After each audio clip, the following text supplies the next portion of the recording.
Pembangunan rumah dinas Wali Kota Banjarmasin di Jalan Jenderal Sudirman, Banjarmasin Tengah sudah memasuki tahap pengerjaan lantai wan pondasi bangunan dengan anggaran senilai 5 miliar rupiah. Pengerjaan rumah dinas Nang baru memasuki tahap 70% ini nantinya akan diselesaikan pengerjaannya di tahun 2024 dengan anggaran 10 miliar rupiah.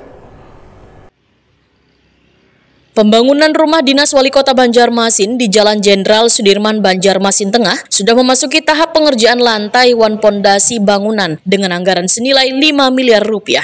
Pengerjaan rumah dinas Nang baru memasuki tahap 70% ini akan diselesaikan pengerjaannya di tahun 2024 dengan anggaran 10 miliar rupiah. Demikian dipadahkan Kepala Dinas PUPR Banjarmasin Suri Sudarmadia, Waitakoni Prima TV Tengah hari Jumat 12 Januari 2024. Suri Sudarmadia memadahkan Waihini masih dalam tahap proses pengadaan pendukung kelanjutan dari pembangunan agar dalam proses pengerjaannya nanti kada terhambat. Untuk rumah dinas untuk tahap 1 ya, untuk pondasi dengan lantai 1 itu sudah selesai, jadi memang tinggal kita melanjutkan lagi untuk tahap berikutnya.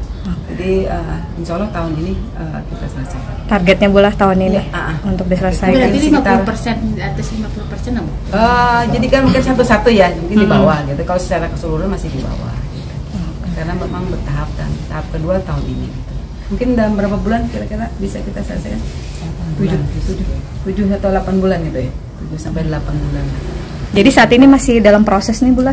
Proses pengadaan. Pengadaan. Proses pengadaan. Nanti seperti apa mekanismenya nanti kami diskusikan dulu internal. Rumah dinas Wali Kota Banjarmasin Nang bersebelahan dengan pembangunan tugu di bekas kantor Gubernuran Kalimantan Selatan tersebut total anggaran 15 miliar rupiah. Rumah dinas ini nantinya akan berbentuk rumah khas Banjar dibangun 2 lantai.